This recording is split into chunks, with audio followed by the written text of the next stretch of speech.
Et puis après, si on part de l'hypothèse que le crime s'est passé dans la voiture, on a des incertitudes énormes. D'abord, la position de la personne qui est derrière. Et puis le troisième point qui est important, c'est que lors de l'impact sur la tête de M. Véronèse, on ne sait pas où est sa tête. On ne sait pas dans quelle direction elle est, on ne sait pas si elle est plus proche du pare-brise, plus proche de la vitre latérale droite, plus proche du conducteur, si elle est tournée à gauche, à droite, un petit peu, on ne sait pas.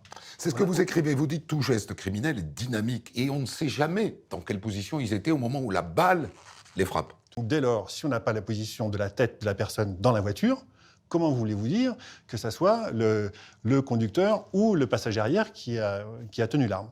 C'est strictement impossible. Donc vous dites, dans tous les cas de figure, c'est possible. Oui.